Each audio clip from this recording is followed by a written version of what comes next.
There is a sixth dimension beyond that which is known to man. It is a dimension as vast as space and as timeless as infinity. It is the middle ground between light and shadow, and it lies between the pit of man's fears and the sunlight of his knowledge. This is the dimension of imagination. It is an area that might be called the Twilight Zone.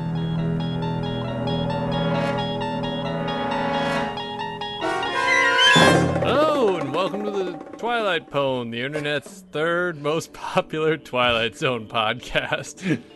Final tallies are in. We're still at number 3. Really close. Good. Almost made it up that hill. Yeah. But, my name's John. I'm joined by my co-host, Fred. Final episode, and you barely got the name of the show right. I kind of forgot. Welcome to the... What are we doing again? Well, you know, I thought it would be fun to play that different intro, but it really just screwed with my head pretty bad. Yeah, that was like an alternate intro they recorded for you know, because we're doing the first episode tonight, and that's... Yes. Yeah, the other guy they hired that was the OG Serling.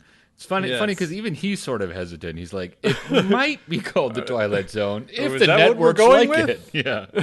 If CBS Honestly, approves. guys. Yes. So how was your week, John? Pretty normal, like, you know, just getting psyched up for the new Bash. Or The new this Monster year's Bash. Yeah, it's next week. Yeah. It's funny how quick time flies. Yeah. I did find it amusing. You let me know that there's at least one listener who was under the impression that Monster Bash was one of our many delightful creations and bits. Yeah. But Yeah, no, no. lest anyone doubt, I have partied with MGJ. At Monster Bash. Yes. How about you? Anything? Well, Cool it's and actually been a while TZE since to we've report? podcasted. I know. Over the last couple of weeks, I actually went to L.A. Feels kind of weird to be back in the saddle, but Right. it's kind of funny. While I was out there, I was thinking, like, well, what's a really, like, fun Twilight Zone-related thing I can do? And, like, maybe I could, like, visit where they filmed U Drive or something. Like, it's hard to, like, think of any Yeah, I don't know. specific It's like- locations in L.A., you know? So I also did get a dog, so things are changing fast around here. Yeah, I saw that. yeah. So I think this is as good a time as any to put an end to all this. Yeah, exactly. I noticed your wife is definitely really, really into the dog on Facebook, and you don't seem to have liked any of the pictures yet, John. I wonder why that is. Hey, I didn't disapprove. Okay. I mean, like, that's pretty strong. I didn't make an angry face at your post of your new dog. Anyway, what are we talking about for our last sort of main episode of our little podcast? For this, we will be discussing the first, the Alpha and the Omega. Where is everybody? This is a first season episode. A first episode aired. It aired originally on October 2nd, 1959. And in my edition, we had a different guy reading the Serling intro. So here's the other guy style intro. The place is here. The time is now. And the journey into the shadows that we are about to watch could be our journey. Yep, kind of anticlimactic not to have Serling on the last episode. I feel like we're tearing down the sets as we record this last episode. It's a very different feel, you know, to have Yeah. that guy. It makes it sound much more like a kitschy science fiction show. I mean, Yeah, like very classic 50s sci-fi, like big, talking big. men adjusting things. Yeah, I hear you. Anyway, we like to write our own, not that guy style intros. We like to write our own Serling style intros. And for the final time, who goes up to bat first? Well, I actually wrote a that guy style Okay, intro. you go ahead. So, there is a 10th dimension beyond that which is known to men or women or children. It is a dimension as big old galaxies and as timeless as a person without a wristwatch. It is the middle ground between left and right, between science and math, and it lies between the pit of men's arms and the sunburns on his forehead. This is the dimension of unimaginable imaginationing things. It is an area that prefers to be called TZ. The Twilight Zone if you're nasty. One final blank if you're nasty joke. I wasn't going to go out without one. I hear you, man. People are like, you know, circling their bingo cards furiously. Exactly. Cool beans. All right, here's mine. It's a little long. Where is everybody? Where's Uncle Simon? Where's Marcia? Aunt T? Where's Jojo? Where's Caesar? Where's Billy Moomee? Where's old Ben? Hopefully in jail. Where are those toys in that big-ass pail? Where's Robbie? Where's Carney? Where's Lee Marvin, too? Drinking shots of tequila with 1 lump or 2? Where is everybody? Where's that death ship floating in space? Where's the brain center with its cold, ugly face? Where's the Queen of the Nile with her cray hand wave? Where's Pig Teddy DeC with his bug-eyed raves? Where is everybody? Where's Mansper Guru? Where's Mr. Dingle and all the dumb things he can do? Where's Mr. Cliffordsville and the booby trap guy? Where are the aliens with the one big eye? Where is everybody? Where's Flight 33? Where's the obsolete man? Where are the old dudes kicking that can? Where's Denton? Where's Frisbee? Where's old Jeffy Mert? Where's the 4th season with its hours of hurt? Where is everybody? Where's John? Where's Fred? Where are the good podcasts you should have listened to instead? Where are the bad jokes, boners and pones? It seems they've disappeared into the Twilight Zone. Dang, someone put some effort into this last episode. Well, you know, I figure first time's the charm. I wonder how many tributes to the Twilight Zone include multiple references to Brain Center. Yeah, exactly. Yeah, our big retrospective episode is pretty much going to be Brain Center focused. Right out of the gate, just to clarify with that, we've watched slightly different versions of this episode. Yeah. I believe Netflix has the corporate standard approved whatever broadcast with Rod Serling doing the intro, and whatever our copy I have has, I guess, the original pitch to the network as well as the original version with a different narrator and I think maybe a couple different scenes. So for a little off kilter. Oh well. We'll sort it out in our next episode, I guess. It's a first season episode. You can check it out on Netflix, which is the version I watched. There's a slightly different version, which starts with like a pitch with Rod Serling's kind of like selling the show. Might be on YouTube somewhere, I'm not sure, but it was rather interesting. It's worth checking out, if anything, because Rod, you know, they didn't know he was going to be the intro man at this point, and he's clearly uncomfortable in front of a camera, which is pretty awesome. Yeah, like, it's great. He walks up to a movie projector and clearly has no idea what to do with his arm. He kind of reached for it, and then he's like, I shouldn't touch that. It might fall over. Like, no, he just ever so casually puts his arm on the camera, and then ever so casually just takes it right it's off. like, yeah. You can see like a director being like, no, Rod. Yeah. How do you do? You gentlemen, of course, know how to push a product. That essentially is your job. My presence here is for much the same purpose, simply to push a product. To acquaint you with an entertainment product which we hope and which we rather expect will make your product pushing that much easier. What you're about to see, gentlemen, is a series called The Twilight Zone. I don't know, it's kind of funny to peek behind the curtain. It's like, this is just about pushing cigarettes and toothpaste. Enjoy. Kids who like aliens are gonna love your cigarettes, gentlemen. And I'm pretty sure you covered this in our discussion on The Lonely, but I wanted this on the record for posterity. As part of the pitch in introducing this episode, he kind of lays out the plots of a couple of different, future episodes if they get into production. Yeah. This is his pitch on The Lonely. Gentlemen, I can only tell you that The Lonely, which involves a man and a woman made out of plastic and wires with a machine for a heart, will provide a most bizarre experience.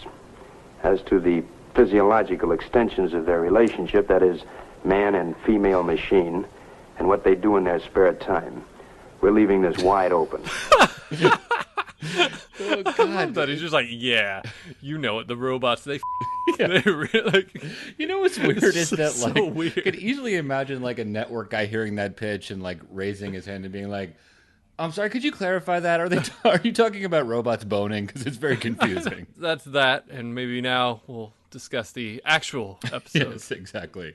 Which you should check out on Netflix or this DVD John has. If you just write us directly to borrow. Email me. Yeah, I don't need them anymore. If you want to avoid spoilers. But you have been warned, sort of, and we're now going to get going with the meat of the episode, which opens with a man in a jumpsuit walking down a country road.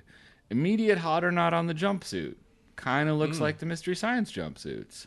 Ooh, that's a nice one. I wasn't thinking that, but yeah, that's a good one. Okay. Kind of like most jumpsuits kind of do. Just look Right. like jumpsuits. Sure. But I figured I'd get my digs in while I could. The man hears some big band music playing in a roadside cafe, and he wanders in. There's no one working. Did you notice how, like, once he doesn't receive immediate service, he just, like, jumps over the counter and goes into the kitchen? What do you do? I don't wait 30 seconds, I guess. I don't know. What, are you just going to leave a little sissy Yelp review or something? You got to get back there and bust some skulls. You know what's funny is, like, I have the day off today, and, like, I went to this, like, random bookstore, and there's nobody working there, and there was a bell on the desk, and it said, like, to get attention, please ring bell. Do you feel, like, very hesitant to ring that bell? Like, it feels kind of like... Oh, no, I feel like that would give me even more license. I get what you're saying. Like, if there's just a bell, you feel like kind of a jack for ringing that bell. Yeah. But, like, if they've explicitly put a note there, I feel like, now I'm going to ring the hell out of it. I guess I hear you. I just feel like it has, like, sort of like a class warfare connotation. I just feel like, I don't know, like a British lord or something. Yeah, I say just cut to the chase like this guy and jump over the counter into the kitchen and start grabbing Just people. run back, throw a 20 at him and run. Yeah, grab your chicken off the pan and just shove it in your face and run. Grab a big can of chicken and go. Yeah, nice callback to the chicken can. Anyway, yeah, there's nobody there, but there is a kettle boiling, so it seems like the place has like just been abandoned recently. And the man keeps trying to make his order, and he announces out loud that he has cash to pay, which brings us to the final Inflation. calculation.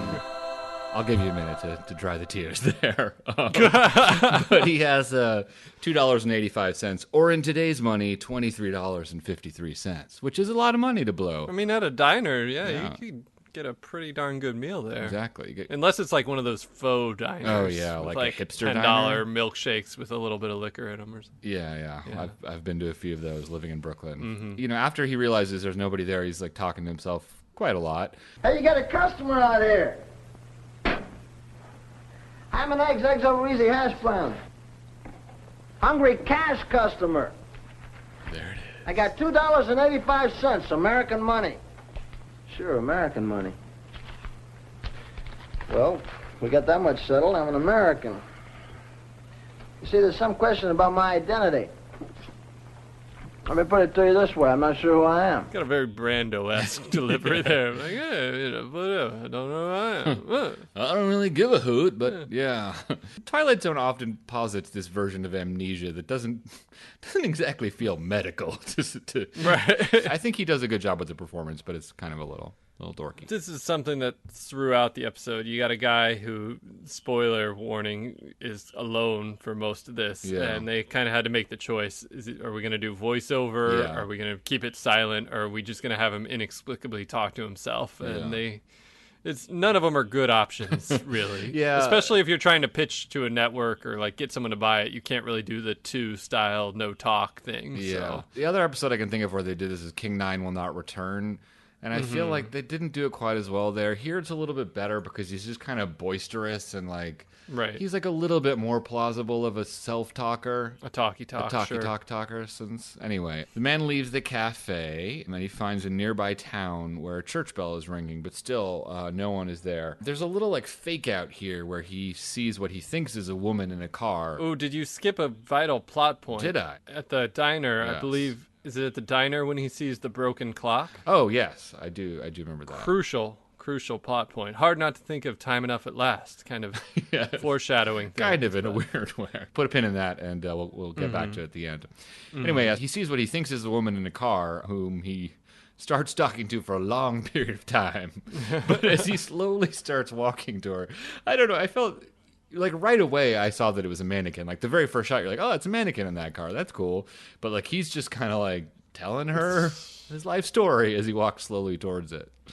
I guess you just have better mannequin-DAR than some of us, Fred. You know? That's true. Well, living in New York, you develop it pretty quickly. Well, it's a real oddball thing, but when I woke up this morning, I didn't exactly wake up. I just found myself out on that road walking. Amnesia, isn't that what they call it? Well, that must be what I got, because I just don't remember a thing, and I can't seem to find anybody to ask. You're the first person I've seen. Look, I really don't want you to be frightened or anything, but I was wondering if there's a doctor or The mannequin cue. They have a long shot, and he sees that it's like a mannequin store, and this is the company car, and that's a nice save and all, but like... Still, would you put the mannequin in the front seat? Is that like just the type of humor you gotta expect in the mannequin business?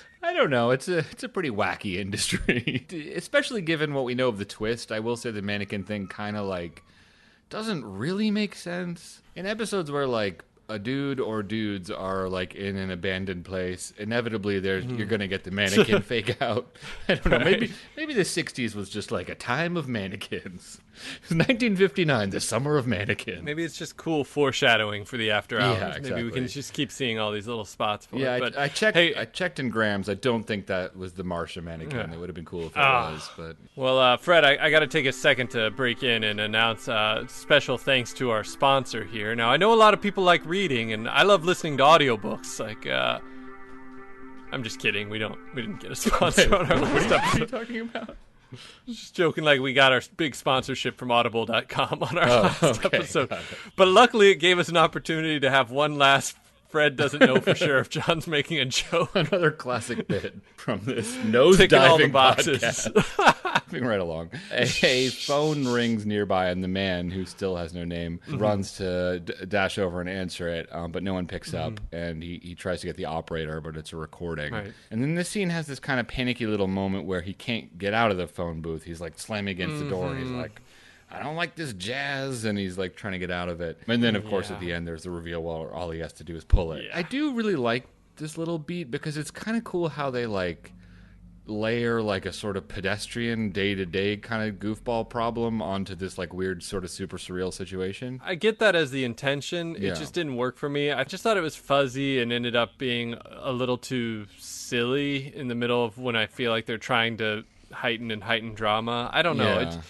It didn't quite work for me. And to skip ahead to trivia, this was like a ripped from the Serling lines moment from his real life. Yeah. When I read that in trivia, I was like, oh, okay. Like, it's just a little moment from his life that he thought was interesting that he kind of put in here. And it just, I didn't feel like it necessarily fit the drama of this story as well. But, I mean, if it worked for you, maybe I'm just, maybe it worked for some, or maybe I'm the outlier. I don't know. It didn't feel like the right beat to me. I do hear you. It's kind of something that could be like in a Charlie Chaplin movie, so it's a little bit weird that it's like just randomly in the middle of this sci-fi plot.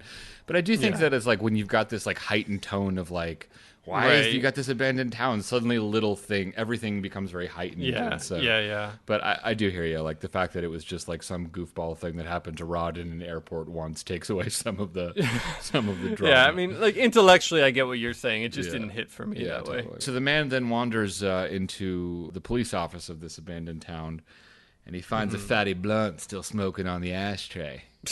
Yeah. Aha! Aha! I went there. Yeah, boy. God, pathetic. Anyway, he finds a cigar still sitting in the ashtray. The episode is very like layered with like, the town is abandoned, but you see these little signifiers that somebody was just there. And that's one of them.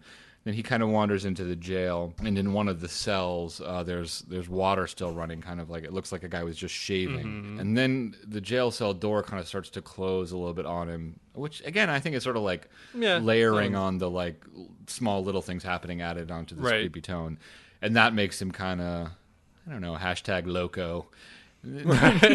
He runs into the town square, and this next beat is kind of amazing. He delivers like the most on the nose reading of an episode's title we've seen yet. Hey! Where is everybody?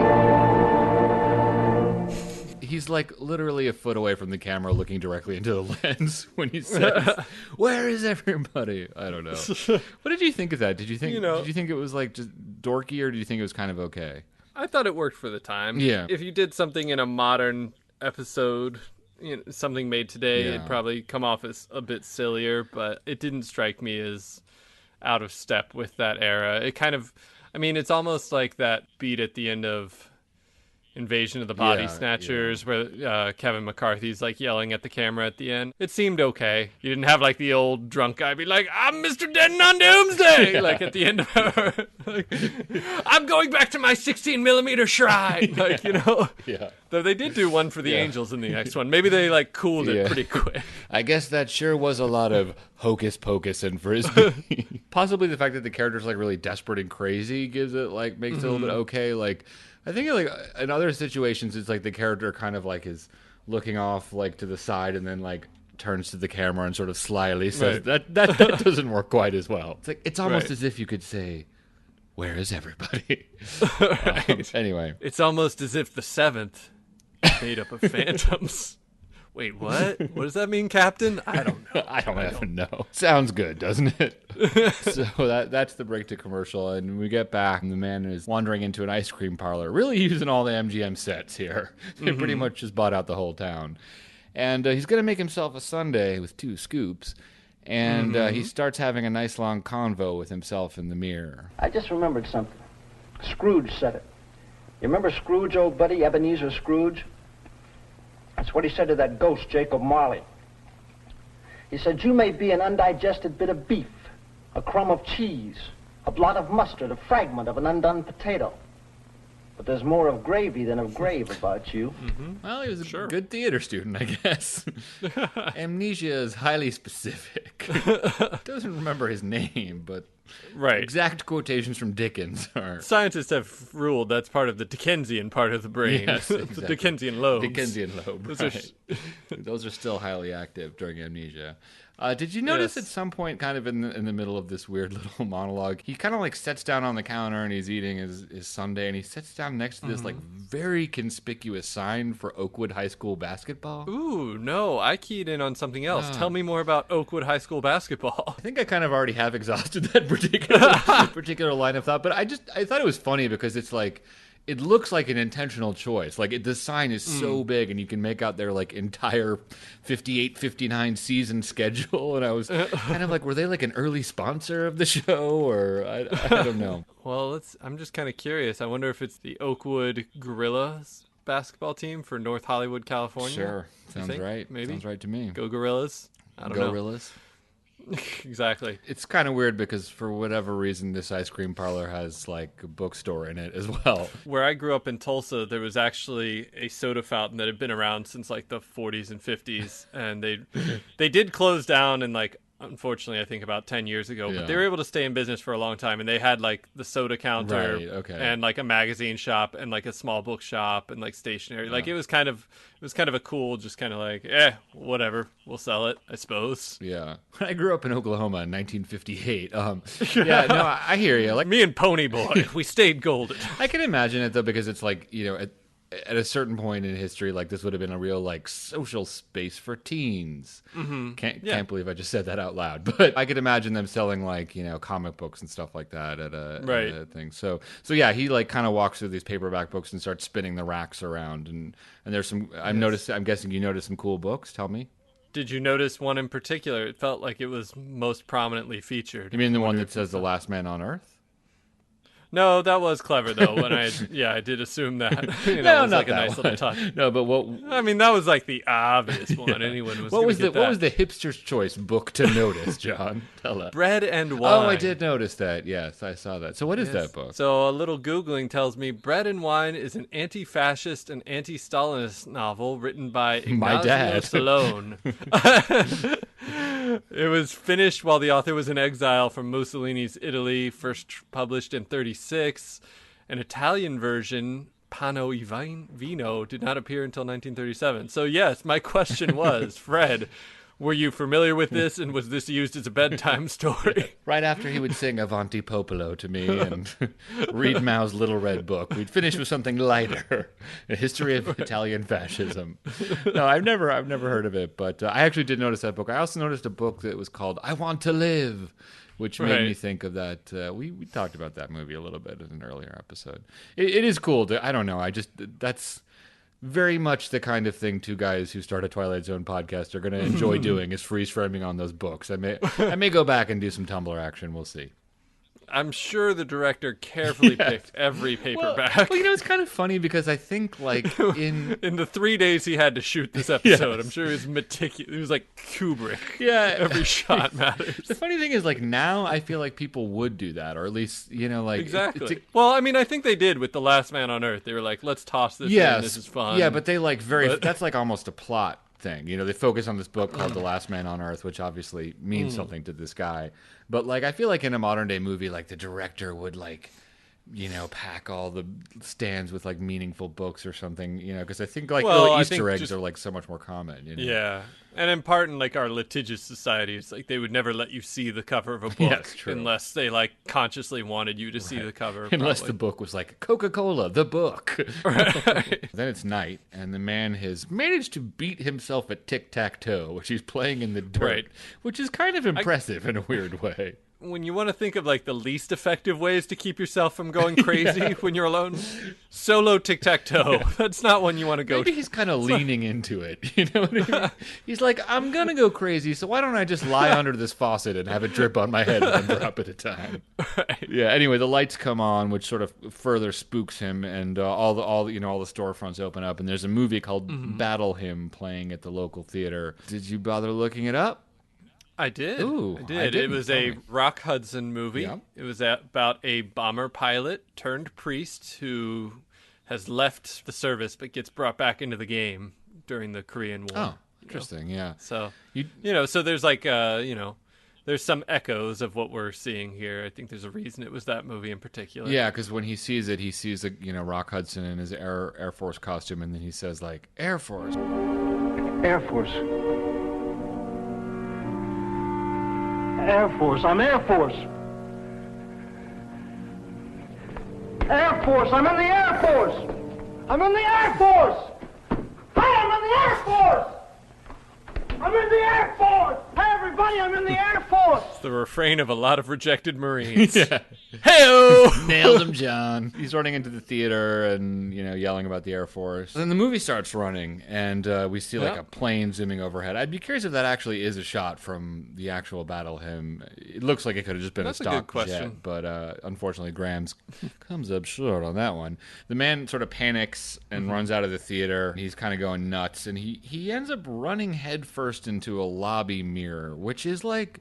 It's a cool shot, though I wonder how nuts you would have to be to do that in real life. You'd have to try really hard to run that fast into a mirror from that far away. I agree. It's a really good shot, Yeah. and just because of recency bias and all, Yes. I'm comparing it to Cavender's Coming, Yes, where yeah. our protagonist there just flat out launched herself Yeah. into a rather small mirror and jumped through it. Like this one at least seemed plausible-ish. Yes. Like you have to think big picture to find it, to have problems with it. Let's tentatively say this episode is better than Cavender is Coming. I mean, Hey, save it the for jury rating. is still out, but yeah. Anyway, so at that point, he really starts to lose it, and we know he's really lost it because the angles start to get pretty darn canted.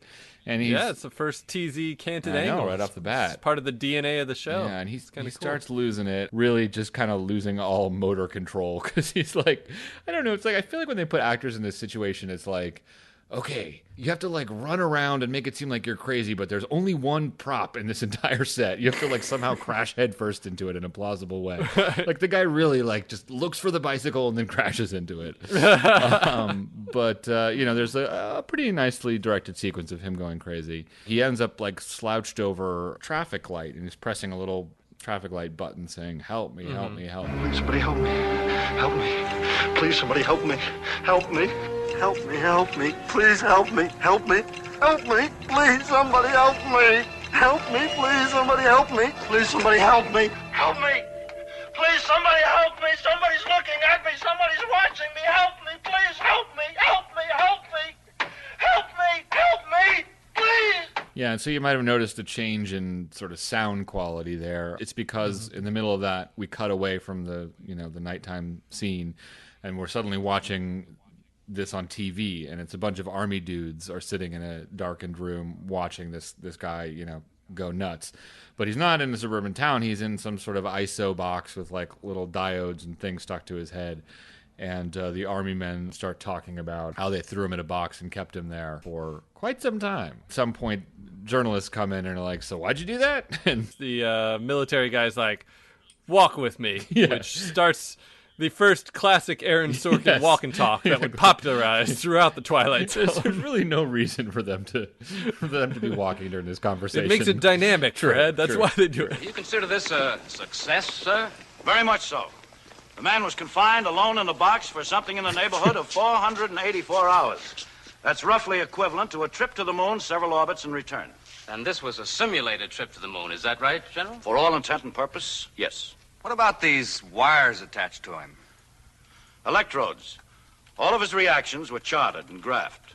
Respiration, heart action, blood pressure. What happened to him toward the end, General, before he pushed that button or whatever it was?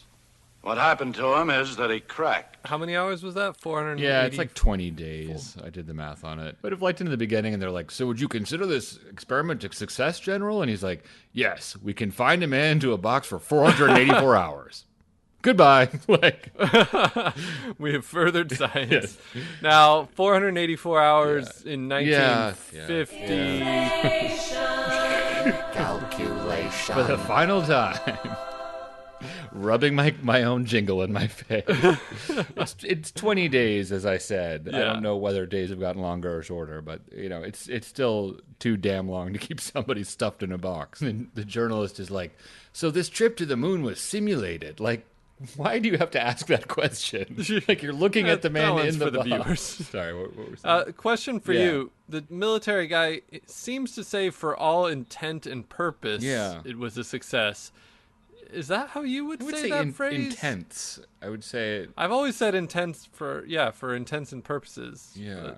Wait, does he say plural purposes? Like for all intent and purposes? I think he did singular for both. I like that he's consistent.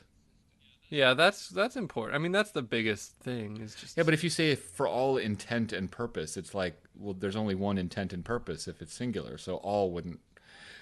Maybe you said for our intent and purpose. I don't know. So after this long Sorkin-esque walk and talk, the general arrives where the guy's sort of coming out of his weird cracked out mindset. He's telling the general about like the experience and what it was like. The generals reassure him, kind of. What was the matter with me, Doc? Just off my rocker, huh? Just a kind of a nightmare that your mind manufactured for you. You see, we can feed the stomach with concentrates. We can supply microfilm for reading, recreation, even movies of a sort. We can pump oxygen in and waste material out. But there's one thing we can't simulate. That's a very basic need. Man's hunger for companionship. The barrier of loneliness. That's one thing we haven't licked yet. Next time it won't be just a box and a hanger, will it? No, Mike. Next time you'll really be alone. We're really going to stick it to you in the box next time. Don't worry. Next time you go crazy, you'll be in space. It did seem weird that they're like, yeah, you're the only person willing to sign up for this stuff. We're not going to even bother with the next guy. Yeah, exactly. And so then the weird guy takes us out. Yeah. A barrier of loneliness. The palpable, desperate need of the human animal to be with his fellow man. Up there in the vastness of space, in the void that is sky, up there is an enemy known as isolation. It sits there in the stars waiting with the patience of eon, forever waiting in the Twilight Zone. What was that guy like when he was just talking to his wife at home? Eggs and bacon, please. Hardy, can you please pick up the clothes at 5? Here is the ticket. It lies in my hand, awaiting your grasp. Yeah, I don't know. It's kind of amazing, actually, like, to hear that and realize, like, how essential Rod Serling is to the vibe of the Twilight Zone. Not necessarily specifically him, although I guess specifically him, but just you really can't have that cheesy 50s sci-fi thing going on. It really detracts from the show, I feel like, to have that guy talking. And it really shows how, like, the show, like, kind of straddled the line between the 50s and 60s in a very cool way. Right, and if you watch this version, the even the title card is like very grand. Like, I don't know, just getting into fonts, it looks like a lot of 50s sci-fi fonts as opposed to the kind of cool, crinkly Twilight Zone font we're more familiar with. Like, it's just kind of... It's just square, is what it is. It's just lame city, man. Twilight Zone, while working in, like, a sci-fi fantasy realm, was kind of pushing in a little bit new direction. And I agree, I think this show could have made it with this guy as a narrator, but it definitely loses a ton. Oh yeah, with like that guy's like, never smoked a jazz cigarette in his life. I'll tell you that. Yeah, totally. Like, can you imagine like just seeing this guy like walk into frame, like being very careful to never move his arms? Like, Totally. That guy is not sitting like casually, like in a nightclub smoking a cigarette and turning to you and delivering a great intro. He's like standing by the exit, right. Boxy posture. Right. It's like, why would I sit? I'm speaking. Exactly. The ventriloquist act you are witnessing. Right. A little naughty pine pal. Submitted for your approval. Anyway, good time. To take it back to the phone booth, which was really the clutch part of this whole episode. I didn't want to mention it at the time because I didn't want to give away the twist, but I thought it was more than just like a goofy little bit. I thought it was like mimicking the fact that the real guy is stuck in that box, so it kind of like mimics the physical quantity, his situation. I like that kind of echo. I just kind of think it would work better if the show had built to him in the phone booth and not had that like goofy ending. If the like last bit had somehow he gets trapped in the phone booth and he's like flipping out in a phone booth, like banging on the phone, like saying help me, and then you see that he's stuck in this small enclosed area, then I think it's like, I don't know, maybe you're like putting too much underlining underneath it all. No, but that's I agree. Like that's cool. Yeah, I think I read in Graham's that like at some point instead of just like pulling it open, he like smashes his way out of it.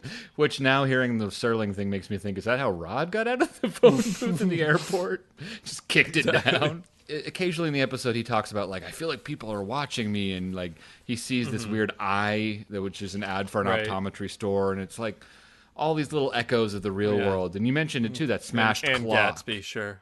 Yes, true, of course. T.J. Eckelberg is a central point here. But did you know? The smashed clock is a reference we didn't explicitly mention, but when he comes to, I think the clock is set at the same time. Yeah. Like he's broken the clock. Yeah. It is kind of funny how we're doing this episode last. I guess we kind of did it as like a stunt, but I think that like, I don't know. I mean, I think tonally it works, and it is also interesting how it's like kind of like the genesis of a lot of like further episodes down the line. Like you've got Stopover in a Quiet Town. It's basically this plus Stage Bread, and then you went it right. Well, you have that's like kind of a pretty well recycled plot of just kind of one or two people alone in an area and not really sure what's going on. King Let's Nine figure it out. like that, and Elegy. Oh yeah, true. Yeah, good point. I think there's a couple other ones. Yeah, so this one is kind of like the Rosetta Stone, or the basis for a lot of things.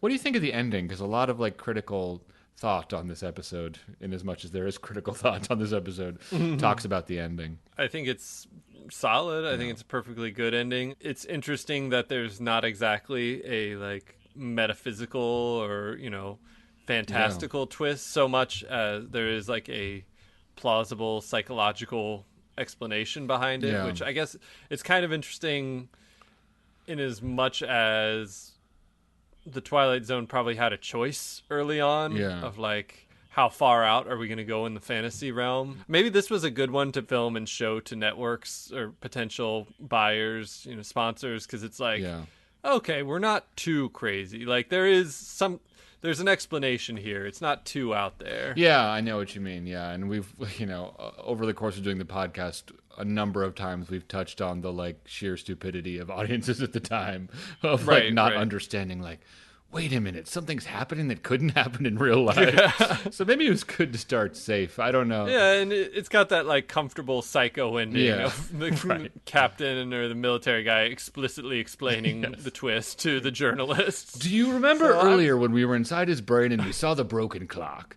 It makes sense why it would be the first. I think it is a good distillation of what the show could do. Yeah. The fact...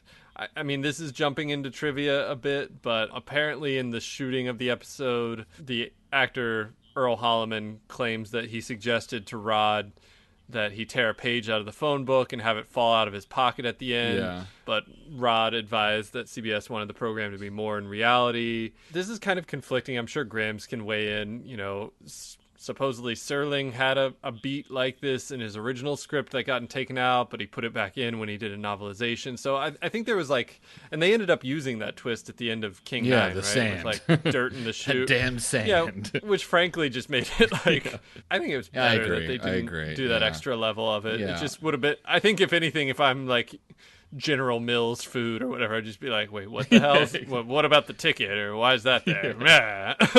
Yeah, I don't know. Let's go with nurses. I don't like it. Exactly. Nurses, 911. I think it's a good start and a decent twist to kick everything off. It also sets the stage of what to expect from Twilight Zone. Generally, you're going to get a little reversal at the end. What are your thoughts? Yeah, I mean, I think like it does feel a little bit out of step with a lot of the show in that there really isn't anything like quote unquote supernatural, but I feel like I like those episodes where it goes like really psychological, like shadow play, like the Jeopardy room. Right, exactly. Like really deep into man's psyche and the nature of the booby trap. No, but I like those episodes that are kind of on the border where it's like, yeah, there's a plausible explanation, but you're going so deep into somebody's like dream world that it feels like other or something. I don't know. It's the more I think about it, like, we were talking about how like, it's a more plausible sell for CBS, but like, on the other hand, it's a pretty ballsy move to be like, here's really going to sell a bunch of cigarettes. A guy alone for an hour. Like, it's... Being quasi-tortured by the military. Yeah, exactly. It's kind of like a brave, gutsy move to start off your series with an episode where it's mostly a guy talking to himself. It's pretty cool, actually. Maybe that's why Serling felt he had to start the show like, okay, it starts a little bit slow, but in about 3 episodes, you're going to see robots boning on screen. What we doing next? Bios and trivia. Bios and trivia. Bios and trivia. Yeah. Scott, Siegfried, Mark Grams Jr., Siegfried and Grams, and IMDB. So this was the only Twilight Zone episode that was filmed at Universal Studios. The rest of the entire series was filmed at MGM. And most people would notice the town he's running around in is actually the Hill Valley set from Back to the Future. Right, yeah. So, yeah, it's kind of cool. And this is something that I've meant to mention a couple times, and I don't know if, like, trivia on this particular episode is the best spot, but I just think one of the things that's really ended up being a huge ace in the hole for the Twilight Zone is the fact that they had this relationship with MGM and were able to film on their sets. Like... If you've spent any time watching other anthology shows, like my biggest reference point is Tales from the Dark Side, because I've watched all those. Like, they didn't have, a major movie studio backlot that they could, do when they had to do all these different locations, everything. Like, so everything ends up just being like a different white room with like, we've got slightly different furniture to make this bland room look like now it's a cathedral or something like. Yeah, there's going to be if the Twilight Zone is in a similar predicament, there would be a lot of characters in search of a lot of exits. I'll tell you that. Right. So I don't know. I think that's just one of those. Maybe it's smart producing. Maybe it's a little bit of happenstantial that just really helped. Production design is something that in making my own movie, I didn't realize how important it is until the movie was done. Yeah. But really adds a layer of class to things. Moving along with trivia. Although this was the first aired episode of The Twilight Zone, it wasn't the first written. Rod Serling wrote an episode called The Happy Place, which was rejected because of its subject matter, which involved a society where people were executed when they turned 60 and was considered too depressing. Indeed. But, I mean, there's other versions of that. I mean, most famously Logan's Run, which was I was about to say most famously that by Justin Timberlake movie that made no money. Exactly. According to a statement by Serling while discussing this episode during a 1975 lecture, Earl Holliman was running a temperature of over 100 degrees while filming this episode. Starting off the trend of Twilight Zone actors sweating the whole way through every sweaty episode. Men. Yeah. Buck Houghton is listed as the program's producer, but at this stage, William Self was actually the producer. I'm not sure why that happened exactly. Cool, yeah. So, you know what's funny? Have we been saying Buck? I think it's Houghton, right? I'm sure that I've been saying it wrong. Yeah, okay. Me too. I've said it multiple ways without... Yeah, good. I mean, I'm just thinking there's a publishing company called Houghton Mifflin, and it's spelled exactly the same way. Yeah, but Houghton, Houghton, I don't know. The boner clip is Ibid on that one. The original cut featured narration by And can you guess his name, Fred? It sounds right. Stiff Oldman. Westbrook Van Voorhees. Yeah, right. Was he like a 50s sci-fi dude, or? Yeah, I think he had a career in voiceover work. I wouldn't want to go out without a couple of very bitter flubs from IMDB. Let me get out my perturbed voice one last time. The general tells the pressman that Mike Ferris was locked in the box alone for 484 hours, which he says is roughly equivalent to a trip to the moon, several orbits, and a return to Earth. At the time this story aired, the real moon landing was 10 years away, so it's now known that this is a gross overstatement. To reach the moon, you must reach a minimum speed. You can get to the moon more quickly, but you can't really go any slower. This minimum speed profile was used by Apollo 8, which went to the moon, made 10 orbits, and returned splashing down 147 hours after launch. Only about a third of the time the general said it would take. And one more.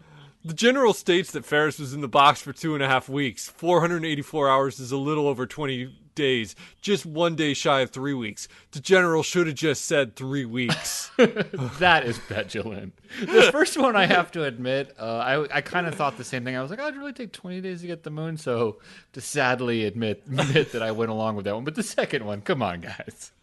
Give him a break. The general was just going by Price is Right rules, where you want to go as close without going over. I have to say that was an A+ petulant IMDb voice too. There's been been a few slack performances over the years, but that one was great.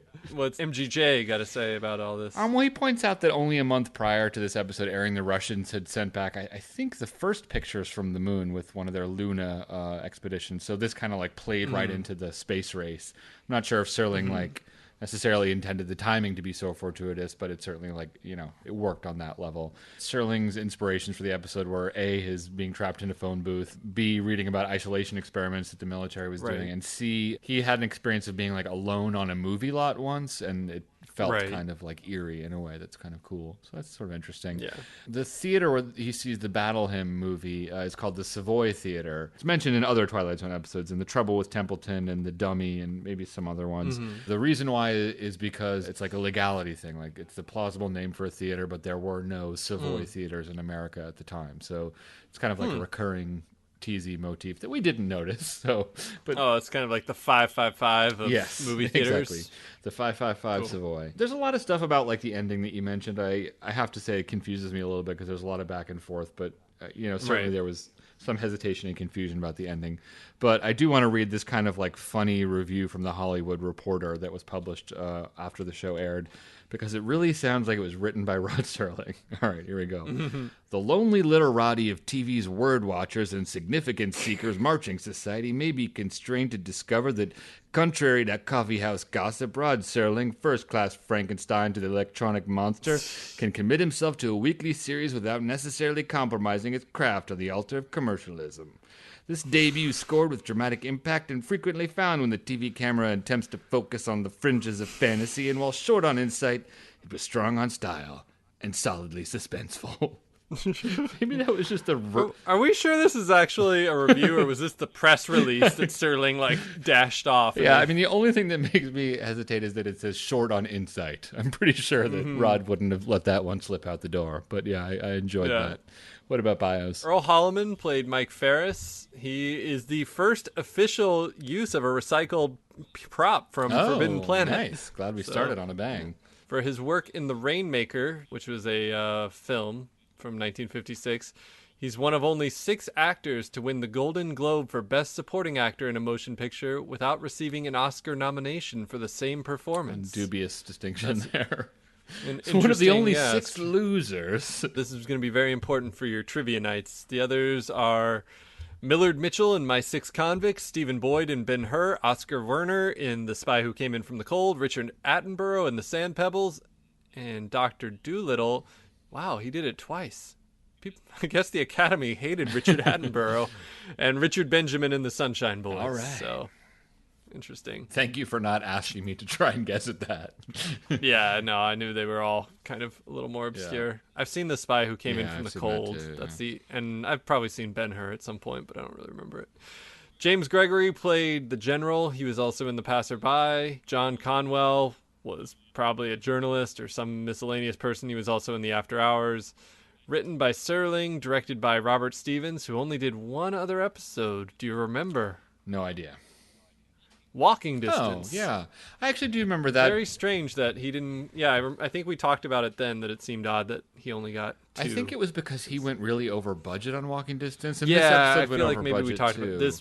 Well, I think they probably just spent more Right, to like make 'cause it it's look a good. pilot, And yeah. Right. I remember in Walking Yeah. Distance, it was like, I don't know. I can look it up right now, actually. but Right, it was- I remember that. It was like way over budget. So even though he did an amazing job, I think it was just like this, Right, you know, just not can't practical. fly. Yeah, and that brings us to the Inevitable.